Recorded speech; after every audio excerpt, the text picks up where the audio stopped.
हाँ जी। अच्छा, अब हम दोबारा से ना लाइन चार्ट के ऊपर ज़रा स्ट्रक्चर की एक सिंपल चीज़ है, मैं वैसे तो एडवांस उसको मैं कहता हूँ, लेकिन आपको वो मैं जो है वो यहाँ पे चेक करवाता हूँ। जी।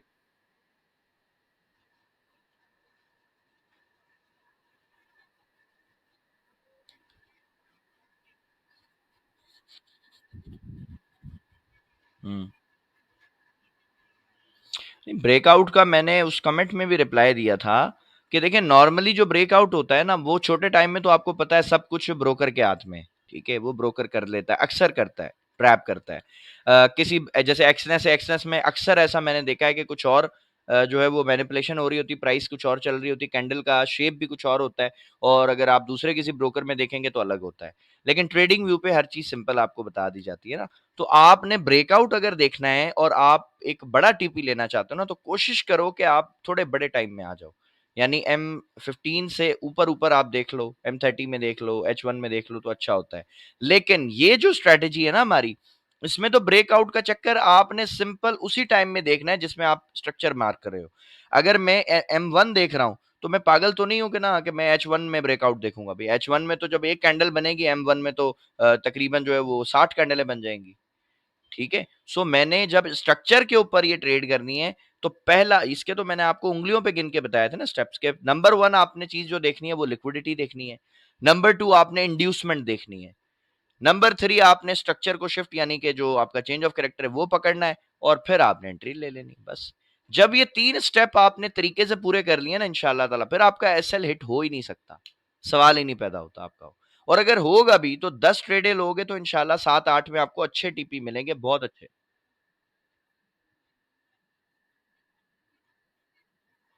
हुँ। अच्छा, अच्छा। ज़बरदस्त! छोटा लगा दिया।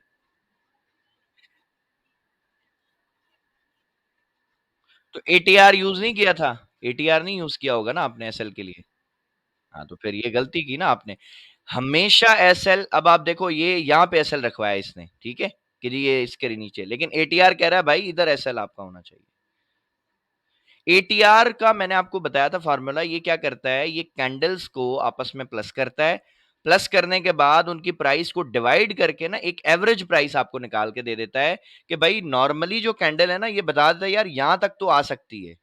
लेकिन ये उससे थोड़ा-सा नीचे रखवाएगा बाय के केस में, सेल के केस में थोड़ा ऊपर करवा देता है। तो ये सेफ एक जो है वो दे देता है एसएल, इसलिए मैं नॉर्मली जब भी मुझे एसएल लगाना होता है तो मैं इसको एक नज़र ज़रूर चेक करता हूँ कि हाँ यार ठीक है, यहाँ तक मेरा एसएल सेफ हो जाएगा। अब आप देखो ना, ये तकरीबन $7 का $7.5 का एसएल बनता है। तो भाई अगर 7 साढ़े 7 का लगा के मेरा दिमाग सुकून में, मुझे टेंशन नहीं है, मुझे पता है यार मेरा सेफ एसएल है और हिट हो भी जाएगा तो ख़ैर कोई बात नहीं, टीपी मेरा इतना बड़ा है। अगर इस ट्रेड में नहीं मिला तो कोई और 1-2 ट्रेड में मुझे मिल जाएगा इंशाल्लाह और एक भी टीपी मिल गया तो मुझे तो 1 महीना पूरा जो है वो काम करने की ज़रूरत ही नहीं है, ठीक है? अब वो एक हमारे जो रिसेंट बैच के जो हमारे स्टूडेंट हैं, ज़ुबैर भाई हैं, वो $300 बना के बैठे हैं माशाल्लाह $100 के अकाउंट से, ठीक है? तो वजह क्या है कि वो सिंपल वो बोलता है सर मैं सिंपल चीज़ें रखता हूँ बस आपकी तरह और उसमें हमें अल्लाह का शुक्र बहुत अच्छा जो है वो प्रॉफ़िट बन रहा है, ठीक है? और कोई क्वेश्चन? चलें ठीक हो गया जी। अब ये मैं सब डिलीट करता हूँ और एक स्ट्रक्चर की ना एक छोटी-सी एक बारीक-सा एक पॉइंट है, वो मैंने यहाँ डिस्कस करना है इंशाल्लाह कि सपोज़ करते हैं इसको वॉल्यूम को भी अभी हम बंद करते हैं। सपोज़ करते हैं जी ये हमारी सपोर्ट है, ठीक है? और प्राइस जो है ना कुछ इस तरह से सेल आ रही है, नीचे आ रही है। यहाँ से एक ट्रेंड चल रहा है सेल का और प्राइस इस तरह से नीचे आ रही है। अब यहाँ पर ना अक्सर एक काम होता है, नंबर 1 अक्सर ऐसा होता है कि जो ये स्विंग होता है ना प्राइस का पिछला, ये करंट प्राइस से बहुत ऊपर होता है। तो इस सूरत में आपने क्या करना है, आपने फिर इसको इम्पोर्टेंस नहीं देनी। उस सूरत में आपने वेट करना है कि हो सकता है प्राइस क्या करेगी ऐसे थोड़ा-सा ऊपर जाके फिर एक नया स्विंग बना देगी, ठीक है? उस कंडीशन में आप इस वाले को ज़्यादा इम्पोर्टेंट नहीं देंगे, इसको आप देंगे, ठीक है? ये है केस 1। और ये नॉर्मली अक्सर ऐसा ही मैंने देखा है कि अक्सर ऐसा ही होता है कि जो लास्ट स्विंग होगा ना वो करंट प्राइस जैसे यहाँ चल रही है तो इससे काफी इसका फर्क होता है, अच्छा खासा। हो सकता है $5 का फर्क हो, 10 का हो, 15 का हो, ऐसे अच्छा खासा डिफरेंस होता है। तो उस कंडीशन में आपने इस वाले स्विंग को, ये वाला जो स्विंग है ना, आपने इसको नहीं देखना, आपने इसको कोई इतनी को खास वैल्यू नहीं देनी, आपने वेट करना है। और ये अक्सर मैंने देखा ऐसा होता है कि प्राइस क्या करेगी, थोड़ा-सा ऊपर जाके ना एक नया स्विंग बना देगी, तो आप उसको फिर वैल्यू देंगे, इसको नहीं देंगे, ठीक है? और जब इस तरह से आएगा ना, फिर हो सकता है ये लो भी ब्रेक ना करे प्राइस, यानी ये स्विंग बनाएगी, थोड़ा-सा हो सकता है इतना नीचे आए, ठीक है? लेकिन स्विंग कन्फर्म होगा। स्विंग कन्फर्म कब होता है? वो मैंने आपको बताया कि यहाँ पर जो आखिरी बाय की कैंडल होगी ना, उसका लो वो ब्रेक कर देगी इंशाल्लाह। उसका लो जैसे ब्रेक करेगी, स्विंग कन्फर्म हो जाएगा और फिर उसके बाद जो है ना, प्राइस क्या करेगी, इस तरह अपने इस स्ट्रक्चर को ब्रेक कर देगी और चेंज ऑफ कैरेक्टर हो जाएगा। और फिर आपकी जो मार्केट है ना, वो इस तरह से ऊपर निकलना शुरू हो जाती है। अच्छा, पहले मुझे बताइए, ये देखा है? किस-किस ने देखा है ऐसा?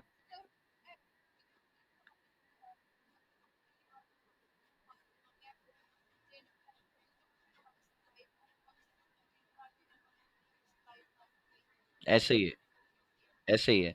तो और किसी ने, मेरे भाई ने ये देखा है कि ये प्रॉब्लम होता है, ये ट्रैप बनता है? और इसमें कोई कन्फ्यूजन, क्योंकि मुझे ऐसा लगा कि हो सकता है इसमें भी लोग कंफ्यूज होते हो, तो मैंने कहा इसको भी डिस्कस कर लें सबसे।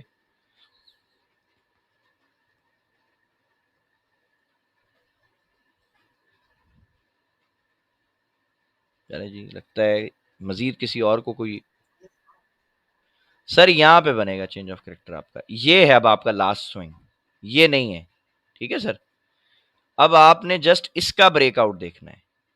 ये जैसे ही ब्रेक होगा ना सर, बस ये आपका चेंज ऑफ कैरेक्टर हो गया है, दैट्स इट। अब ये चेंज ऑफ कैरेक्टर हो गया, इस यहां से प्राइस ने उठ के ये चेंज ऑफ कैरेक्टर किया है, तो अब आपकी डिमांड यहां से भले आप मार्क कर लें, बेहतर है, लेकिन यहां से भी आप कर सकते हैं। बस ये इतनी आपकी डिमांड होगी, और प्राइस जैसे इसके अंदर आएगी ना सर, तो फिर ये बाय चली जाएगी। इसके अंदर प्राइस आएगी और फिर जो है वो एक अपना ट्रेंड जो है वो कंटिन्यू कर लेती है। और फिर इसमें कई लोग स्ट्रक्चर वाले भी परेशान हो जाते हैं कि यार जो स्विंग था वो तो ये वाला था, ये ब्रेक होना था तब हमारा स्ट्रक्चर जो है शिफ्ट होगा, और जैसे ही ये शिफ्ट होता है तो फिर अक्सर प्राइस तेजी से ऊपर निकल जाती है, उनको समझ ही नहीं आता एंट्री कहाँ से लेनी थी, तो परेशान हो जाते हैं। तो ये एक केस है, अक्सर आप ऐसा देखेंगे, ठीक है? अब ये बाय का केस था, ये मैंने आपको क्लियर कर दिया है। अच्छा, इसको अभी मैं डिलीट करता हूँ दोबारा, और अब सेल के केस को भी हम डिस्कस कर लेते हैं कि सेल में भी ऐसा होता है। अब ये सपोज करें हमारी सप्लाई है, प्राइस जो है वो इस तरीके से ऊपर जा रही है। अब यहाँ पे क्या होता है अक्सर, अब ये देखें ना, प्राइस यहाँ चल रही है, ठीक है? अब ये जो स्विंग है ये तो बहुत नीचे है, तो अब क्या हम अगर इसको मार्क करते हैं, तो फिर क्या होता है अक्सर हमारे साथ, फिर प्राइस जो है ना वो ये कुछ इस तरह से करती है, यहाँ से ऐसे थोड़ा सा नीचे आएगी, थोड़ा सा ऊपर जाके और इस लो को ब्रेक कर देगी। जैसे ही ये वाला आपका लो ब्रेक होगा ना सर, आपका चेंज ऑफ कैरेक्टर इधर ही हो चुका है। आपको इस लो को, नीचे वाले लो को ब्रेक होने का मतलब इसका वेट आपने नहीं करना। आप जस्ट यहीं पे चेंज ऑफ कैरेक्टर अपना मार्क करो, ठीक है? अब सपोज करें आपका यहाँ पे चेंज ऑफ कैरेक्टर हो गया है, तो अब आपने जो सप्लाई है वो आप यहाँ से भी मार्क कर सकते हैं, क्योंकि अगर ये ज़्यादा फ़र्क नहीं है, तो आप यहाँ से मार्क कर लो। क्योंकि इस केस में अक्सर प्राइस क्या करती है कि जब ये थोड़ा-सा यहाँ से ऊपर निकलेगी ना, तो इसके ऊपर लिक्विडिटी होती है, ऐसा विक निकाल के या इसके ऊपर ऐसा कैंडल क्लोज़ करके बाय का कोई सेटअप बना के फिर प्राइस ऐसे तेज़ी से नीचे आ जाती है। और जब ये ब्रेक होगा ना, तो फिर प्राइस ऐसे निकल जाएगी, तेज़ी से, इस तरह से। अब इसमें समझ ही नहीं आता लोगों को, यार ये हुआ क्या? हम इसमें एंट्री कैसे लेते? तो मैंने सोचा कि ये भी आपको बता दूँ कि इस तरह भी प्राइस जो है वो सम टाइम करती है, ठीक है? अब देखें ना, यहाँ पे चेंज ऑफ कैरेक्टर हो गया, ये वाला एरिया आपका क्या है? यहाँ पर आपकी लिक्विडिटी है, तो प्राइस हो सकता है आपकी लिक्विडिटी को भी स्वीप करे। और स्वीप कैसे करती है? यहाँ पे विक नहीं निकालती, अक्सर यहाँ पर कैंडल क्लोज करती है, बाय की स्ट्रॉन्ग कैंडल, जैसे यहाँ से उठेगी प्राइस और यहाँ पर एक बाय की अच्छी बड़ी कैंडल क्लोज कर देगी, ताकि लोगों को क्या लगे कि यार बस अब ये ब्रेक होने वाला है, यहाँ से मार्केट और ऊपर जाएगी। और जैसे ही सब बाय की यहाँ पे ट्रेडे लगाएंगे, मार्केट इस तरीके से प्ले करती है, तेजी से नीचे आ जाती है, ठीक है? ये मैं अभी आपको चार्ट पे भी दिखाता हूँ, टेंशन आपने नहीं लेनी, ठीक है? बस ये आप देख लें, समझ लें, और फिर हम चार्ट पे चलते हैं, उसमें मैं आपको एग्जाम्पल ढूंढ के देता हूँ कि आप देखो ये इस तरह से रियल हुआ है। ठीक है? अगर आपने जी। हुँ,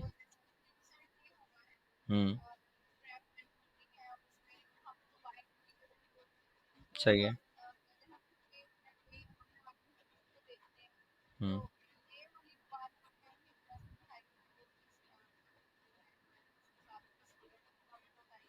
हुँ,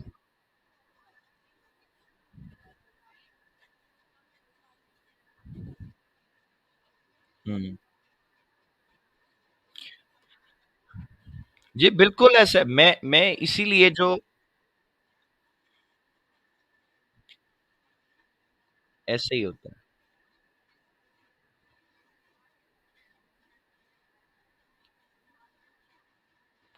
फिर लोगों को समझ ही नहीं आता ना कि आप एंटर कैसे हो? अब तो ये बहुत ऊपर चली गई है। तो अक्सर ऐसे ही करती है। ऐसे ही अक्सर होता है क्योंकि स्मार्ट मनी जी, जी। इसीलिए मैंने सोचा कि इसको मैं डिस्कस करूँ और समझाऊँ कि यार इस तरह से अगर हो तो फिर भी आपने परेशान नहीं होना। जस्ट स्ट्रक्चर को ही आप फ़ॉलो करोगे और आपको कुछ तो और देखने की ज़रूरत नहीं।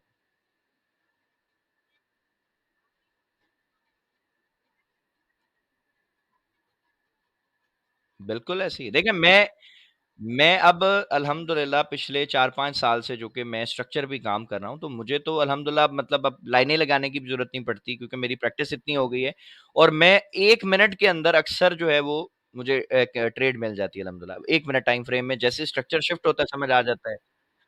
एक्सपीरियंस नहीं आप इसको प्रैक्टिस कहें, एक्सपीरियंस ना कहें, एक्सपीरियंस बहुत लोगों को है। एक्सपीरियंस मुझसे बड़े-बड़े पुराने ट्रेडर आपको मिल जाएँगे इंशाल्लाह, 10-10 साल हो गए उनको। हाँ, प्रैक्टिस है। बस, यही बात है। एक चीज़ को वो मैं अक्सर लोगों को ना ब्रूस ली का वो एक जुमला कोट करता हूँ। ब्रूस ली सबको पता है दुनिया का एक अच्छा फाइटर था। ब्रूस ली कहता है कि मुझे तुम्हारे उस एक मूव से खतरा है जिसकी प्रैक्टिस तुमने 10,000 दफ़ा की है। ना कि मुझे तुम्हारे उन 10,000 मूव से खतरा है जिसकी प्रैक्टिस तुम 1 दफ़ा करके आए हो। तो ये मेरा अल्हम्दुलिल्लाह स्ट्रक्चर ऐसा मूव है जिसकी मैं प्रैक्टिस पिछले 4-5 सालों से कर रहा हूँ और डेली कर रहा हूँ। और सिर्फ़ प्रैक्टिस नहीं कर रहा मैं अल्हम्दुलिल्लाह इसको पढ़ा भी रहा हूँ लोगों को। ठीक है? सो मैं अलग-अलग दिमागों से इसकी जो कन्फ्यूजन्स हैं, इसकी जो कमियाँ थी, जो इसके क्वेश्चन्स थे, उनको भी सॉर्ट आउट कर रहा हूँ। तो एक तो मेरा अपना दिमाग था, समझने में मुझे मुश्किल आ रही थी। जब मैं समझाऊँगा तो हो सकता है 10 लोगों के अलग तरीके के माइंडसेट हों। वो मुझसे 10 अलग सवाल पूछते हैं कि सर अच्छा ऐसा होगा तो क्या होगा? तो उससे मेरी प्रैक्टिस अच्छी होगी। सो मैं सबको यही रिकमेंड करता हूँ, सबको ये मशवरा देता हूँ भाई कि किसी एक चीज़ को पकड़ो और उसकी इतनी ज़्यादा प्रैक्टिस कर लो कि आपको फिर प्रॉब्लम नहीं हो और आपको यकीन हो उस पे। जिस तरह मैंने बीटीसी में तकरीबन $12,000 की ट्रेड जो है वो मिस कर दी थी। 10 से $12,000 की मूव मैंने मिस की। क्यों मिस की? कि जी उसमें लिक्विडिटी तो स्वीप मिली मुझे, इंड्यूसमेंट नहीं मिली। तो मैंने कहा यार इंड्यूसमेंट नहीं है तो मैं ट्रेड लूँगा ही नहीं क्योंकि मेरे जो रूल्स हैं, जो मेरे प्रिंसिपल्स हैं, उसमें पहला लिक्विडिटी है, दूसरा इंड्यूसमेंट है, तीसरा मार्केट का स्ट्रक्चर शिफ्ट होना है और फिर मेरी एंट्री बनेगी। ये 4 चीज़ें जब तक मुझे नहीं समझ आती, मैं ट्रेड में घुसता ही नहीं हूँ। बेशक कितनी अच्छी ट्रेड हो, कितनी मज़े की ट्रेड हो, लोग बोले बस जी ये तो जी बिटकॉइन फट जाएगा और ती तबाह हो जाएगा। भाई बिटकॉइन को तुम अब बाय कर रहे हो 1,17,000 पे। मैं बिटकॉइन को अल्हम्दुलिल्लाह कोई 70-75,000 के आस-पास से बाय करके बैठा हूँ अभी तक। और मैं सबको बता रहा था कि भाई यहाँ से बाय करना है। अब बाय करो, अभी ये टाइम है। हाँ, अब इतना ऊपर अच्छा जब हम पढ़ भी रहे थे रिसेंट जो हमारा बैच था उस वक़्त भी 1,07,000-8,000 पे था। तो मैंने कहा था यार 1,00,000 के नीचे आएगा तो फिर आपको जब स्ट्रक्चर शिफ्ट मिलता है बाय करना और वो ट्रेड भी उसने दी 2-3 दफ़ा। तो अच्छी ट्रेड्स जब मिल जाएँ, बताने का मकसद ये है कि जब अच्छी ट्रेड मिल जाए गलती से, तो फिर उनको होल्ड करें। उस पे भरोसा रखें या फिर दिल इतना बड़ा कर लें कि यार एसएल हिट हो जाए, कोई बात नहीं। जिस बंदे का दिल ये नहीं है ना कि यार मेरा एसएल ना हिट हो जाए, वो मार्केट से कभी बड़ा पैसा बना ही नहीं सकता। ये मैं लिख के देने के लिए तैयार हूँ।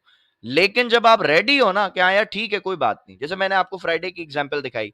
अच्छी खासी ट्रेड प्रॉफिट में थी, वापस लॉस में आ गई थी। हमने तो देखी भी नहीं, हमने कहा भाड़ में जाए। ये एसएल दे देगी या टीपी दे देगी और तो कुछ भी नहीं होगा। और उसने माशाल्लाह उम्मीद से अच्छा हमें प्रॉफिट दिया। ठीक है? नॉर्मली जुम्मे के दिन ऐसा होता है। बिल्कुल, बिल्कुल। हाँ, हाँ, नुकसान ना हो जाए। यार नुकसान होना है, आप बिज़नेस करने आए हो मेरे भाई। बिज़नेस हलाल बिज़नेस की शर्त क्या है? मेरे नबी ने क्या बताया कि जिस कारोबार में नुकसान नहीं है ना, वो तो हलाल ही नहीं है। तो यार हलाल करवाओ ना उसको, अपना नुकसान करवाओ थोड़ा बहुत। अब उसमें जीत आपकी कैसे? वो है आपकी रिस्क मैनेजमेंट पे जीत है। आपने नुकसान लेना है 2, 3, 4, $5 का, टीपी आपने लेना है $10 का, $20 का, $25 का, $35 का, $50 का, तब आपकी जीत है। अब आप उल्टा करते हो, जितने बिगिनर ट्रेडर हैं ना, वो उल्टा करते हैं। वो करेंगे क्या? ट्रेड लगाई, थोड़ी-सी ट्रेड ने गर्दन निकाली, बंद कर देंगे। अरे अल्लाह के बंदे उसको छोड़ तो दे, उसको जाने तो दे, उसको 2 घंटे बाद देख। अभी $10 आ रहा है, 2 घंटे में हो सकता है $200 आ जाए, ठीक है? ये नहीं वो करते। दूसरा, जब एसएल हिट होने वाला होता है ना, तो या तो एसएल हटा देंगे या और नीचे कर देंगे। तो मैं पूछता हूँ, भाई क्यों किया ऐसा? सर हिट होने वाला था। भाई लगाया किस लिए था? लगाया ही इसलिए था कि हिट हो जाए, अगर गलत हो जाए हमारा एनालिसिस। अगर ये हिट नहीं करवाना तो फिर लगाया क्यों? तो आपने एसएल इसलिए लगाना है कि वो हिट हो जाए, अगर आपका एनालिसिस गलत है। आप इसको एसएल ना देखा करें, आप देखें कि यार ये अपॉर्च्युनिटी है। एक अपॉर्चुनिटी आपको मिली थी, आप उसमें गलत हो गए, कोई बात नहीं, आप एसएल हिट करवाएँ, ट्रेड से निकल जाएँ। आप अगली अपॉर्चुनिटी का वेट कर लें। अब अगर एक बंदा है, उसके पास $100 है, मान लो, वो $5 का रिस्क ले रहा है, यानी 5% का रिस्क ले रहा है, ठीक है? अब उसके पास $100 के अकाउंट में मैं अगर आपको इस तरह से कैलकुलेट करके बताऊँ, यार उसके पास 20 अपॉर्चुनिटी है, वो 20 ट्रेड कर सकता है। 20 में से अगर वो कितना ही घटिया ट्रेडर है ना, उसकी स्ट्रैटेजी कितनी खराब है, 20 ट्रेड अगर वो करेगा तो 5-6 तो सही होंगी। और अगर 5-6 में उसका रिस्क मैनेजमेंट अच्छा था और एक ट्रेड में उसको कोई 50-100 डॉलर मिल गया और 5 ट्रेडिंग उसको ऐसे मिल गए, तो वो तो $100 का 150, 200, 250 कर लेगा। लेकिन चूंकि उस बेवकूफ को ये पता ही नहीं है, वो एक ट्रेड ऐसी लगाएगा, उस एक में $50 का लॉस चल रहा होगा और उसने हेज की हुई होगी। अक्सर लोगों का मैं अकाउंट देखता हूँ ना, उनके अकाउंट में 5-5, 7-7 ट्रेडें चल रही होती है और जितने वॉल्यूम से सेल किया होता है, उतने से बाय किया होता है। अब भाई ये क्या किया है? और सर वो लॉस में आ गई थी, मैंने हेज कर दी। भाई क्यों हेज की है तूने? ये नहीं पता। और वो हेज खोलने के चक्कर में मजीद अपनी इक्विटी जाया करते हैं, वो लॉस करते हैं। नतीजा क्या है? Just loss. तो कभी भी नहीं।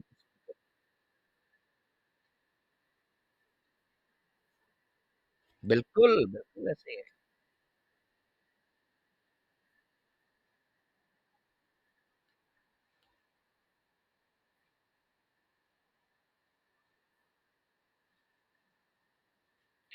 देखिए मैंने आपको एक चीज़ बताई ना, मार्केट में सपोज़ करो किसी बंदे ने यहाँ से बाय किया, यहाँ से इस जगह से वो बाय कर लिया।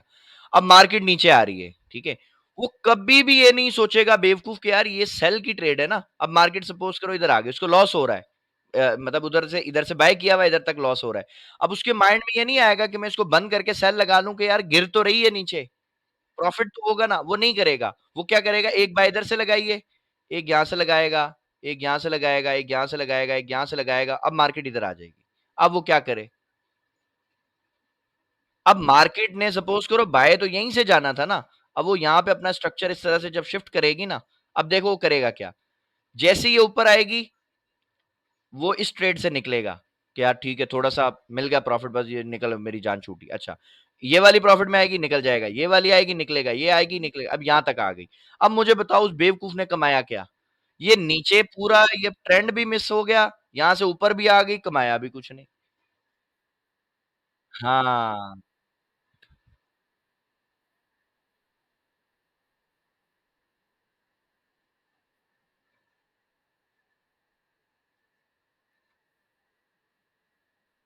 सब करते हैं, सब करते हैं। हाँ, ऐसा कोई मसला नहीं।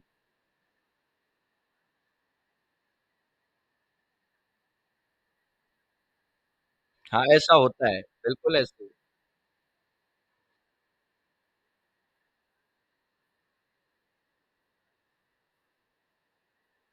ये हमने भी किए हैं, ये गलतियाँ हमने भी की हैं, ऐसा नहीं है हम ऊपर से चाँद से उतर के आए हैं। मैंने $32,000 लॉस किया है, खुद का ज़ाती, ठीक है? तो मैंने बहुत बड़े-बड़े लॉसेस किए हैं। देखें एक चीज़ समझें, दुनिया में हर चीज़ की प्राइस होती है, ठीक है? अब आपने अगर बड़ा पैसा बनाना है ना, बड़ा प्लेयर बनना है, बड़ा बिज़नेसमैन बनना है, तो उसके लिए लॉस बड़े देने पड़ते हैं। बड़े बिज़नेसमैन को कभी भी 50,000 या 20,000 या 1 लाख का लॉस नहीं होता, उसको लॉस भी करोड़ों में होते हैं। और जो छोटा ताजिर होता है उसने चूँकि कमाना ही थोड़ा है तो वो बेचारा लॉस भी थोड़ा ही लेगा, वो 5,000 10,000 50,000 का लॉस लेता है। तो हमने अल्हम्दुलिल्लाह शुरू में लॉसेस बहुत बड़े किए हैं, अल्लाह का शुक्र है हम टिके रहे इसमें। गिव अप नहीं किया, भागे नहीं मार्केट से, स्ट्रेस बहुत आया। बहुत सारे लोगों ने जो है वो बोला कि यार कुछ भी नहीं है, ये सब तुम बकवास कर रहे हो, तुम अच्छे भले डॉक्टर हो, तुम जाओ अपना करियर बनाओ, इधर क्या तुम टाइम ज़ाया कर रहे हो। तो सबकी बातें सुनी, लेकिन किया वही जो दिमाग में था कि नहीं यार ये अगर मैंने यहाँ पैसा खोया है ना तो मैं बनाऊँगा यहीं से ही, बस ये माइंड में था और अल्हम्दुलिल्लाह अल्लाह का बड़ा शुक्र है।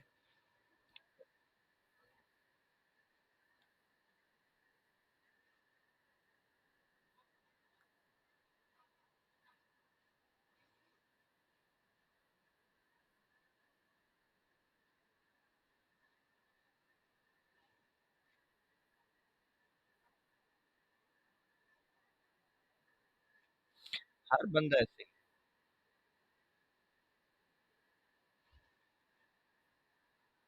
ग्रोथ तो है ना, ग्रोथ है और सब सेक्टर से अच्छी है।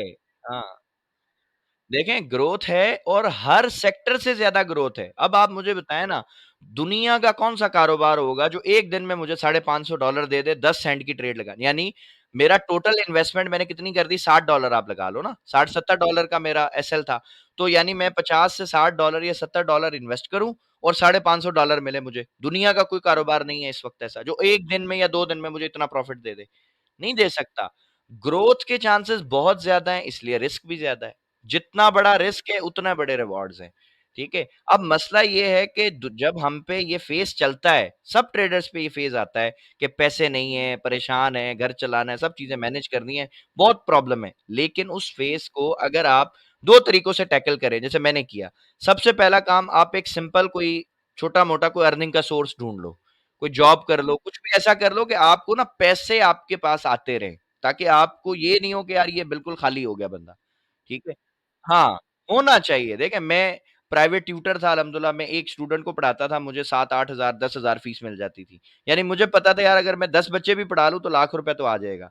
तो मुझे घर की तो टेंशन अल्हम्दुलिल्लाह कभी भी रही नहीं इतनी ना कि घर का खर्चा कैसे चलाना है, एक्सपेंस कैसे करने, तो ये तो टेंशन थी ही नहीं क्योंकि पढ़ा लिखा था अल्हम्दुलिल्लाह थोड़ा बहुत, एक्सपीरियंस था टीचिंग का। फिर मेडिकल की डिग्री थी, स्टोर बना लिया एक, वहाँ बैठे हुए थे, स्टोर पे अच्छा खासा माशाल्लाह जो है वो पैसे आना शुरू हो गए। तो आपके पास जब एक सोर्स ऑफ इनकम आ जाएगा ना अच्छा, कि यार हाँ ठीक है पैसा आ रहा है, फिर आप इसको गिव अप नहीं करोगे। अगर आपके पास सोर्स ऑफ इनकम नहीं है ना, आप इसको कभी भी लेके नहीं चल सकते और आप ट्रेडर भी नहीं बन सकते। देखें, पैसा लूज़ वो करता है जिसके पास दिल बड़ा हो। कौन बंदा पैसा खोने के लिए तैयार है कि यार जिसके पास पैसा हो, वही तैयार होगा ना, उसी में इतना हौसला होगा कि यार ठीक है, अगर मेरा 50,000 जा रहा है तो कोई बात नहीं, मैं दोबारा कमा लूँगा। लेकिन जिस बंदे के पास हो ही नहीं, जो बोले यार मैं तो कर्ज़ों पे चल रहा हूँ, वो कभी भी मार्केट में बड़ा ट्रेडर नहीं बनेगा। भले उसको कितनी अच्छी अपॉर्च्युनिटी मिले, वो रिस्क ही नहीं लेगा। उसको रिस्क लेना ही नहीं आएगा बेचारे को। वो थोड़ा-थोड़ा ले के और बस वो निकलता रहेगा। तो हमेशा सोर्स ऑफ इनकम रखें अपना, कोई भी। आप जॉब करते कभी जॉब ना छोड़ें। ट्रेडिंग में आप उस वक़्त तक जॉब ना छोड़ें, बेशक आप अच्छे ट्रेडर बन गए हो। जब तक आपके पास इतना पैसा ना हो कि अगर आपके पास कुछ भी नहीं है ना काम करने को, आप 1 साल तक घर चला लोगे, मज़े से। अब अगर एक बंदा है सपोज़ करें वो उसको पता है यार मेरा 1 महीने का खर्चा सपोज़ करें जी 1 लाख रुपए। तो अगर उसके पास भाई 12 लाख पड़ा है ना बैंक में, बगैर किसी टेंशन के, तो वो छोड़ सकता है ट्रेडिंग को। अगर उसका खर्चा 1 लाख है महीने का, अगर किसी का खर्चा भाई 5 लाख है, वो उस हिसाब से अपना कैपिटल जोड़े। तो 1 साल का पैसा जब आपके पास बैकअप में होगा ना, तो ही आप जॉब वगैरह छोड़ें ताकि आपका जो फाइनेंशियल सिचुएशन है ना वो डिस्टर्ब नहीं हो। क्योंकि एक इंसान का जो दिमाग है, 100% काम कब करता है? जब आप फाइनेंशियली सिक्योर होते हो। जब एक इंसान फाइनेंशियली सिक्योर नहीं है, उसको घर के छोटे-छोटे मसाइल हैं, किचन कैसे चलाना है, अपना बिल्स कैसे पे करने हैं, तो वो कभी भी उसका दिमाग काम नहीं करेगा, वो हमेशा स्ट्रेस में रहेगा। और ट्रेडिंग के लिए मैं कहता हूँ स्ट्रेस हराम है। जिस दिन आपका किसी से कोई झगड़ा हो जाए या आप टेंशन में हो, भाई उस दिन मार्केट से दूर रहें। ट्रेड ही ना लें उस दिन, क्योंकि आपका दिमाग जो है ना वो अच्छे फैसले नहीं कर सकता। आप हमेशा परेशान होंगे, जल्दबाज़ी करेंगे, फोमो में आ जाएँगे, परेशान होके गलत जगह से बाय कर लेंगे या सेल कर लेंगे, तो आप फँसेंगे, लॉस करेंगे और लॉस भी होगा चूँकि आप वैसे ही एक मेंटल सिचुएशन से गुज़र रहे हो, आप टेंशन में हो, गुस्से में हो, आप रिवेंज लोगे मार्केट से, ज़बरदस्ती ट्रेडें बनाओगे, मज़ीद आपको लॉस होगा। तो आपने हमेशा ट्रेडिंग उस दिन करनी है भाई जिस दिन फ्रेश हो। हाँ, फ्रेश नहीं हो, छोड़ दो मार्केट को। मार्केट कौन-सा खत्म हो रही है? आज खत्म होगी, कल फिर मिल जाएगी, ठीक है? सो अभी हम चलते हैं चार्ट के ऊपर ना, इसको कैंडल्स में भी जी, जी सर। जी, जी सर।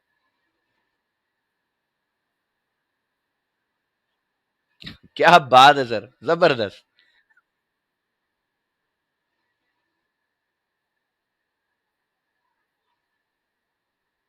बिल्कुल ऐसे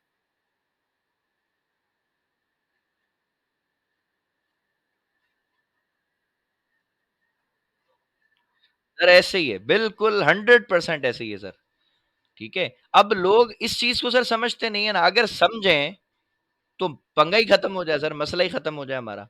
इसकी मिसाल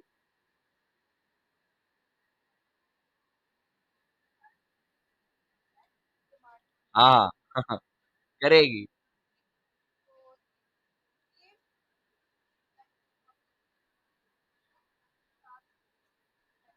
रेडी रहना पड़ता है। सही एक हेज फंड ट्रेडर है दुबई में, हमारा दोस्त है बहुत अच्छा। उसका यूट्यूब पे चैनल भी है, आपने देखा होगा शायद फॉरेक्स सीखो के नाम से, मोहसिन नाम है उसका। वो अपने इधर पंजाब का ही है, मंडी बहाउद्दीन का है, तो कराची में हम अक्सर मिलते थे, सलाम दुआ होती थी, अच्छी यानी दोस्ती। उस बंदे ने भी 50 लाख का लॉस किया है और यूट्यूब पे उसकी वीडियो भी पूरी पड़ी है, आप देख सकते हो कि उसकी सारी जर्नी क्या है, कोर्स बेचे उसने, ट्यूशन पढ़ाए, वो भी मतलब एक अच्छी स्ट्रगलिंग स्टोरी है, आप उसको देखना, अच्छी मोटिवेशन मिलती है। उस बंदे ने मुझे बताया, बोला बिलाल भाई दुबई में ना ऐसे लोग भी हैं जो 1-1 हज़ार करोड़ से ट्रेड करते हैं, ठीक है? 1-1 हज़ार करोड़ डॉलर से, रुपया से नहीं, पाकिस्तानी करेंसी की तो कोई पूछता नहीं ना दुबई में। 1-1 हज़ार करोड़ डॉलर्स के उनके अकाउंट्स हैं, उनको हेज फंड्स मैनेजर कहते हैं। दुबई के जो शेख हैं बड़े-बड़े, उनके लिए वो काम करते हैं। बोले भाई उनके भी एसेलेट होते हैं। तो यार जब उनके एसेलेट हो रहे, तो हम तो किस खेत की मूली हैं, हम तो कुछ भी नहीं है उनके आगे मेरे भाई। यानी जब इतने बड़े लेवल पे पहुंचने के बाद लोग ऐसे हिट करवा रहे हो, तो यार हमें तो फिर करवाना पड़ेगा ना, अगर हमें भी उनके जैसा बनना है। तो हमारा जब छोटा सा ऐसे लेट होता है, हम परेशान हो जाते हैं, यार ये क्या हो गया, ठीक है? सो अब हम देखते हैं, ये जो एग्जाम्पल मैंने आपको बताई है बाय के केस में, देखो क्लियर आपके लिए एग्जाम्पल यहाँ पे तैयार पड़ी है। अब सपोज करते हैं कि जी मार्केट यहाँ से सेल आई, ठीक है? इसके बीच में तो कोई ऐसा स्विंग बना ही नहीं है, यहाँ पे भी नहीं बना, इधर पे आके ये एक स्विंग आया, ठीक है? यहाँ तक, फिर मार्केट नीचे आती है और ये एक स्विंग आता है, ठीक है? और उसके बाद मार्केट यहाँ आई, फिर इसने ये स्विंग बनाया और ये नीचे आ गई यहाँ तक, ठीक हो गया। अब आप देखो कि जो रीसेंट स्विंग है मेरा, वो तो बहुत ऊपर चला गया यहाँ पे। अब अगर मैं यहाँ पे चेंज ऑफ कैरेक्टर का वेट करता हूँ और यहाँ पे एंट्री लूंगा, तो फिर तो मसला हो जाएगा, मार्केट तो वापस नीचे आ जाएगी और मेरा एसएल तो बहुत बड़ा बनेगा। तो इस कंडीशन में मैं क्या करूंगा भाई, वेट करूंगा कि प्राइस क्या करे, कि कोई रीसेंट कोई नया जो है ना, वो मतलब यहाँ पर एक स्विंग बना दे। देखो प्राइस यहाँ से ऐसे ऊपर गई और इसने ये स्विंग बना दिया। अब मेरे लिए बस ये स्विंग है इंपॉर्टेंट, और जैसे ये ब्रेक होगा, बस यहाँ से लेके यानी इस जगह से लेके इस जगह तक मेरी ये डिमांड बन जाएगी। अब मैं इसको आपको दोबारा जो है वो ड्रॉ करके दिखाता हूँ कि कैसे आपने करना है। ये हम मार्केट स्ट्रक्चर वाला पकड़ लेते हैं रूट। ये देखें, ये यहाँ से ऊपर गई, ये स्विंग बना और ये यहाँ से ऊपर आ गई, ठीक है? अब आपका जो चेंज ऑफ कैरेक्टर है वो तो यहाँ पे हो गया, ठीक है जी, ये आपका चेंज ऑफ कैरेक्टर है,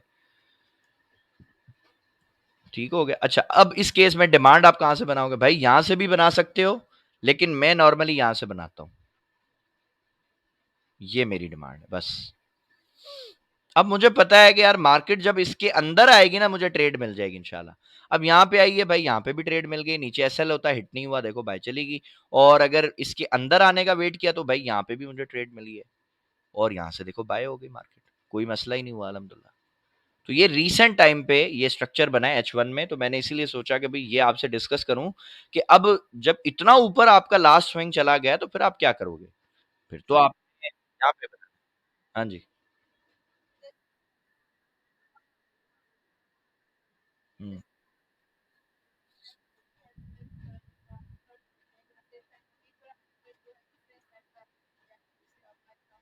हुँ।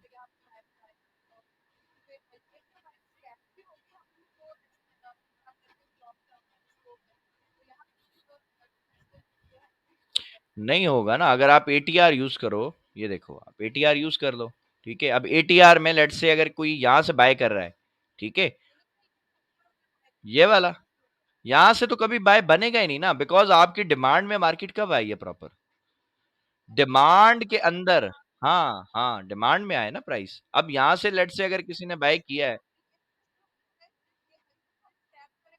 हाँ, फिर तो आप लें, कोई मसला नहीं। बिल्कुल, बिल्कुल। फिर होल्ड किया जा सकता है। अब यहाँ से देखें ना, डिमांड में जिसने यहाँ से बाय किया, इसने एटीआर ने बोला ये एसएल है। जिसने यहाँ से बाय किया उसका ये एसएल लगवाया है। तो बेसिकली अगर यहाँ से भी बाय किया तो एसएल तो हिट इसका भी नहीं हुआ, ठीक है? मार्केट उससे पहले ही चली गई। हाँ, ये वाला तो देखें ना, ये तो हिट होना है, ये तो हिट होना है, लाज़मी होगी, ठीक है? उसकी अच्छा, इसमें मैं एक और चीज़ आपको बताता हूँ कि ये क्यों हुआ है, यहाँ पे एसएल क्यों हिट होना था, मैं क्यों कह रहा हूँ। देखें, जब भी प्राइस आपको दावत देगी ना बाय कर लो, तो वो एसएल हिट होगा ही होगा। जब प्राइस आपको इंड्यूस करेगी ना गलत, मसलन जाना बाय है लेकिन वो आपको सेल दिखाएगी, फिर अगर बाय में आप बैठ गए हो तब आपका एसएल नहीं हिट होगा इंशाल्लाह, ठीक है? अब वो कैसे मैं कह रहा हूँ ये आप देख लें सिंपल। यहाँ पे तो देखो ना, प्राइस ने दावत दी कि आ जाओ बाय कर लो।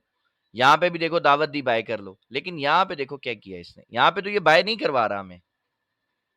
यहाँ पे तो ये कह रहा है भाई ये सेल में ब्रेकआउट मैंने कर दिया है। ये देखो, अगर आप यहाँ पे इस जगह से लेट्स से, ज्यादातर लोग बॉडी मार्क करते हैं ना।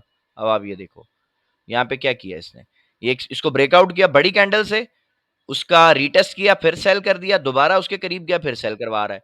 फिर यहाँ गया, फिर सेल करवा रहा है। हाँ, फिर इंगल्फिंग दे रहा है।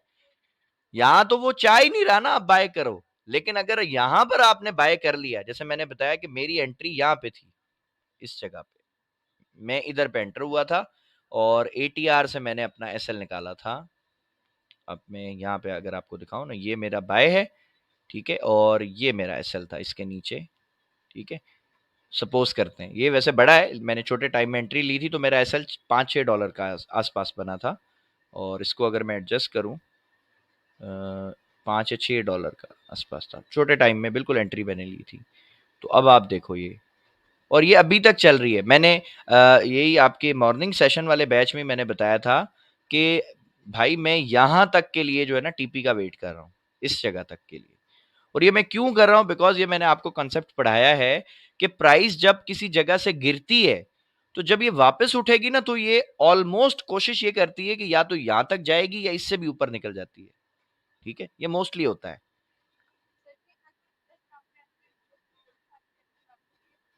इसको एक्सप्लेन कर दूं? अच्छा नहीं, अभी अभी कर दे। ये एंट्री तो मैंने आपको एक्सप्लेन भी की थी पहले भी, लेकिन मैं दोबारा कर देता हूँ। ये देखें, यहाँ पर है ना ये लो, ये इतना एरिया है, सही है। अब हम आ जाते हैं 1 मिनट में।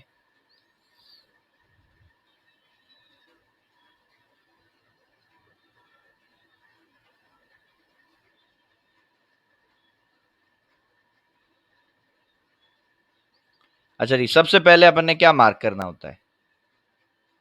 लिक्विडिटी। कहाँ है जी लिक्विडिटी? क्या ये सारी लिक्विडिटी है, ये जो डंडियां हैं? अब देखो, ये 1 है, 2 है, तो सबसे लोवेस्ट कौन सी है? ये वाली है। तो हम इनको छोड़ देते हैं, हम इसको मार्क कर लेते हैं। सपोज करें ये जी, आपने लिक्विडिटी मार्क कर ली अपनी यहाँ तक, ठीक है। अब इंड्यूसमेंट आनी चाहिए, यानी प्राइस जो है वो लिक्विडिटी तो स्वीप करे, लेकिन ये इंड्यूस भी करे। कैसे इंड्यूस करती है ये भी आप लोगों को मैंने पढ़ाया है। ये आप देखें, ये सपोर्ट एरिया इसने बनाया अपना, यहाँ से भी प्राइस ऊपर गई, यहाँ से भी ऊपर गई, यहाँ से भी ऊपर गई, और फिर इसने इसको ब्रेक कर दिया। अब जब ये ब्रेक किया है तो अब आपका जो स्ट्रक्चर है आपने जस्ट उसके ऊपर ट्रेड कर लेनी है। कैसे करेंगे? ये आप स्ट्रक्चर यहाँ से मार्क कर लो। ये यहाँ तक आई प्राइस, ठीक है। अब यहाँ पे तो स्विंग नहीं बना, इधर तक आई और फिर ये एक छोटा सा स्विंग आया आपका। उसके बाद ये आ गई, ठीक है। और यहाँ पर ये जो लास्ट सेल की कैंडल है ना, ये वाली, इसका यहाँ पे छोटी सी इसके ऊपर क्लोजिंग है। अगर आप देखेंगे ना बिल्कुल जूम करके तो आपको समझ आएगा। एक छोटा सा स्विंग है और फिर ये नीचे आ गई। अच्छा जी, अब आपको वैसे ही समझ आ गया होगा कि स्ट्रक्चर कैसे शिफ्ट हुआ है। ये आपका ब्रेक हो गया। यहाँ पर क्या हुआ है जी हमारा? ये आपका जी चेंज ऑफ कैरेक्टर हो गया। आप इसको चौक लिख दो भले। और यहाँ पर अब आपकी ये डिमांड बन गई है सारी की सारी। ये लो, मिल गई ट्रेड हमें। यहाँ से ले लो, नीचे स्टॉप लॉस लगा लो, यहाँ से ले लो, नीचे स्टॉप लॉस लगा लो और ये आपकी पूरी की पूरी ट्रेड आप देखो। हुँ, हुँ, हुँ, हुँ,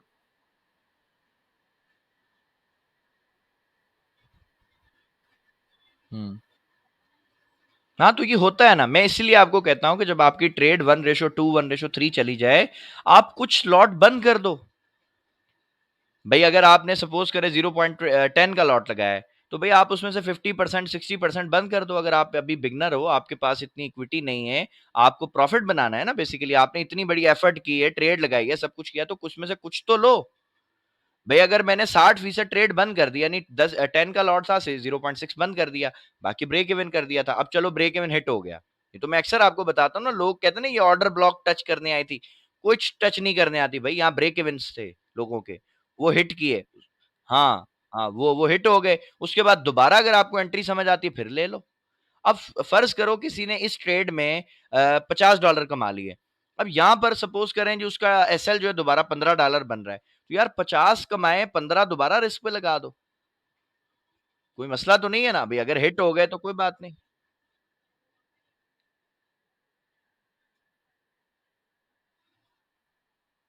हुँ, ये वाला ना? अच्छा 1 आवर पे देखते हैं। कहाँ है इससे पीछे लिक्विडिटी? ये वाला? ये वाला? हाँ,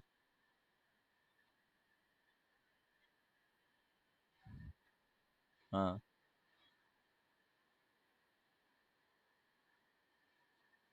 देखें ट्रेडिंग जो है ना, आप एक चीज़ समझें, एक चीज़ आप समझें, ट्रेडिंग में 100% कुछ भी नहीं है, प्रोबेबिलिटी है।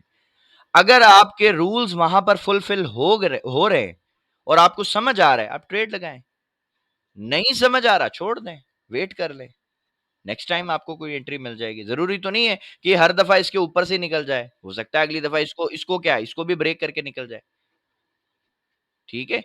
सो ये एवरीथिंग इज़ प्रोबेबिलिटी, 100% कुछ भी नहीं है।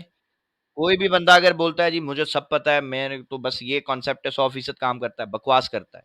100% किसी का कोई कॉन्सेप्ट नहीं है मार्केट में जो चले, एक बंदे का चल सकता है जो खुद मार्केट चलाए। हमारा तो नहीं चल सकता, हम चलाते नहीं मार्केट। हम तो सिंपल जो लॉजिक्स हैं उनको देखते हैं, प्रोबेबिलिटी को देखते हैं, उसके ऊपर ट्रेड करते हैं।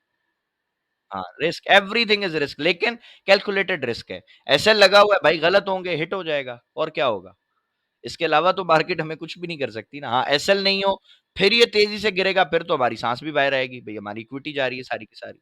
सो एसएल के बिना ट्रेड नहीं करनी बस। एसएल है, बहुत अच्छी चीज़ है, आपको मार्केट ने एक टूल दे दिया है, आप वो लगाएँ, लेकिन कैसे लगाना है, वो सारा एक पूरा मेथड है, वो आपने सीखा है, ठीक है? सो तकरीबन हमारी क्लास के टॉपिक्स अल्हम्दुलिल्लाह पूरे हो गए हैं, हमारा स्ट्रक्चर भी कंप्लीट हो गया है, हमारी लिक्विडिटी भी कंप्लीट हो गई है। अब जो नेक्स्ट हमारी कल जो क्लास होनी है इंशाअल्लाह सुबह 10 बजे, वो वीएसए के ऊपर होगी, ठीक है? जिसमें हम बेसिक पढ़ेंगे कि वीएसए क्या होता है और जो ट्रेंड है उसकी जो स्ट्रेंथ है वो आपको कैसे पता चलेगी, वीकनेस कैसे आपको पता चलेगी, डिमांड आप कैसे निकालोगे, मार्केट स्ट्रक्चर को और वीएसए को आप कैसे अलाइन करोगे, ठीक है? और ये सारी चीज़ें इंशाअल्लाह हम कल जो है इसको कंप्लीट जो है। हुँ।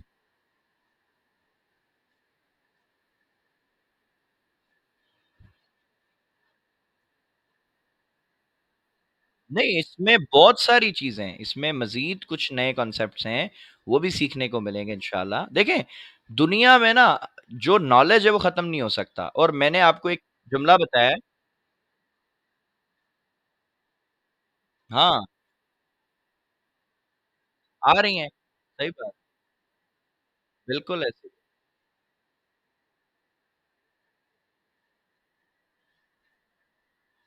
बिल्कुल ऐसे ही है, जो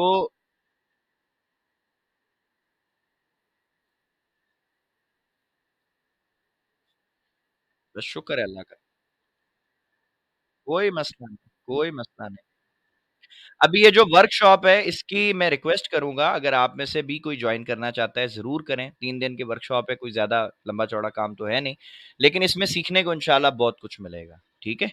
सो कल इंशाअल्लाह आपसे मुलाकात होगी, तब तक के लिए अल्लाह हाफ़िज़। वेल सर कल स्टार्ट हो जाएगी इंशाअल्लाह।